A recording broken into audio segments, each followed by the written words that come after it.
Hey, what's up guys, Rev here. Today we have to talk about a very serious topic, one that has been swept under the rug for already too long. In fact, I'm pretty sure this is one of the first videos out here on YouTube about the subject. And on this channel we have covered many different attempts to infringe on your internet privacy, freedom of speech, access to not safe for work content, and so on. But this time, we're going to be looking at legislation that bundles all of these concerns into one bill, the Earn It Act. Now, of course, I want to make this clear from the jump. This is a bill being revived in the United States, and while I know the majority of my audience is from the US, many of you are not.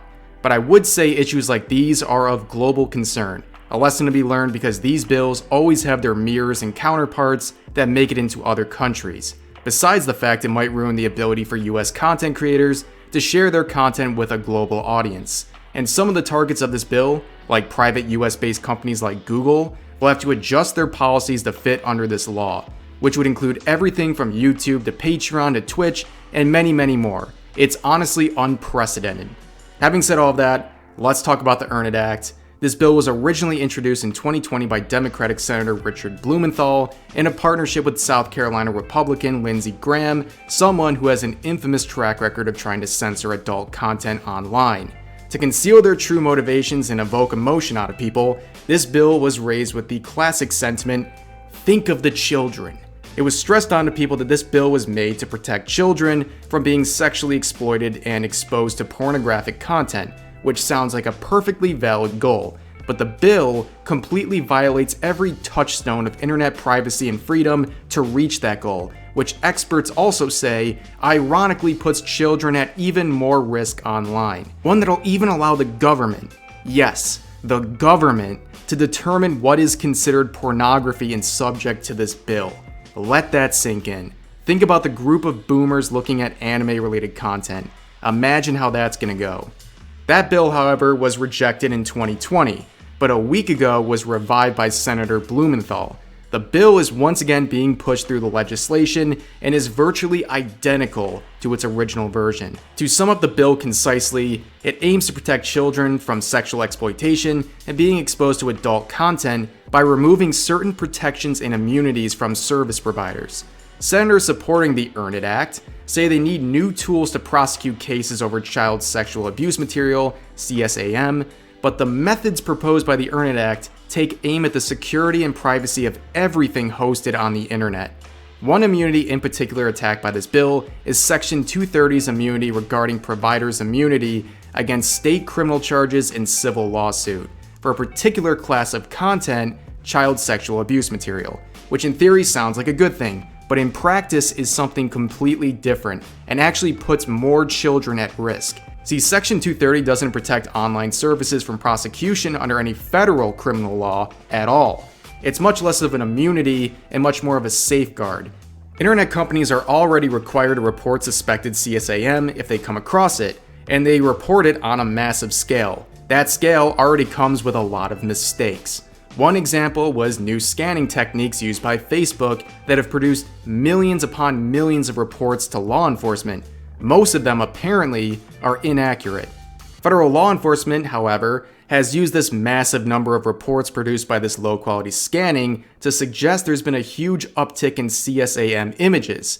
Then, armed with misleading statistics, the same law enforcement groups make new demands to break encryption, or as with Earn It, hold companies liable if they don't scan user content. And before you start feeling bad for companies who are going to be held subject to these penalties under this Earn It Act, keep in mind, they will not suffer any additional consequences here. It's everyday users like you and me.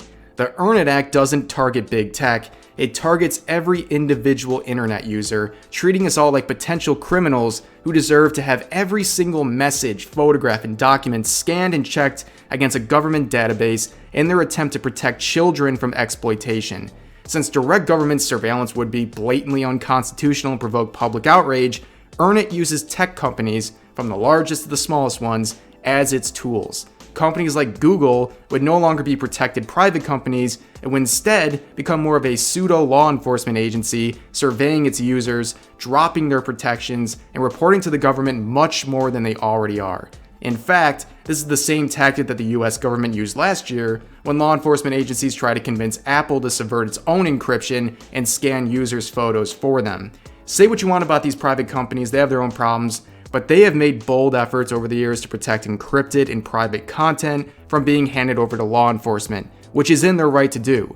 This bill strips much, if not all of that power away. States will be allowed to pass whatever type of law they want to hold private companies liable, since they won't be protected by the immunity under 230 anymore from state charges and civil lawsuits. As long as they somehow relate their new rules to online child abuse, which is a very easy thing to do by the way, they'll get away with this. Facing the potential for infinite criminal charges and civil lawsuits every single time CSAM is uploaded to their service, or even potentially when legal adult content reaches minors, it is almost certain companies will have to drop the veil and remove most, if not all, of their encryption and privacy tools for its users. And yes, that means even things like not safe for work content on legal sites like Twitter, Patreon, and alike will be threatened by this bill, because the websites hosting them may be handcuffed into removing such content to avoid a litany of criminal charges and civil suits. And perhaps the greatest irony of this all is that there are many legitimate arguments that show this bill might have an overall negative impact on children and put them in even more vulnerable situations as a result of losing protections as well. Independent child protection experts aren't asking for systems to read everyone's private messages.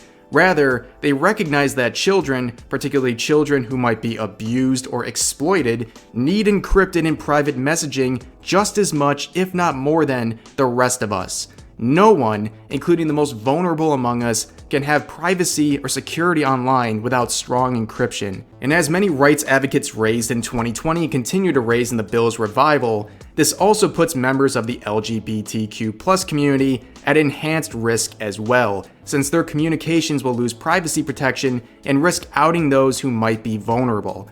Now, you might be asking yourself, Rev, what can I do about this? And I'm realistic. In the world of politics and legislation, it's very hard to make your voice heard, but there are still significant things you can do that are worth trying. Number one, sharing this video, sharing its message, bringing up this bill, talking about it. Because I feel like it's creeped along since its revival without the full attention it deserves. But one more thing you can do, if you're willing and have a few minutes, is follow the link listed in my description. This is a tool set up by the Electronic Frontier Foundation to help you get into contact with your local representatives to make your voice heard about this subject. And for those unfamiliar, the EFF is a nonprofit that advocates for the rights of internet users, protecting their privacy, free speech, and much more. In fact, TMI maybe, but I actually interacted with this organization in a previous job, and I 100% support their legitimacy and their mission. Again, if you have the time and you are passionate about this, follow the link and make your voice heard. In summary, just like a lot of other legislation, the think of the children rhetoric used by this bill is a facade to cover up their real attempts to infringe on the rights of all internet users. This is a bill that affects everyone, whether in the United States or not, because the ripple effect that would come from its passing would stretch across the internet. I appreciate you guys listening to this video, and thanks to several people who have brought this issue to my attention. I hope you all enjoyed, and I'll see you guys next time.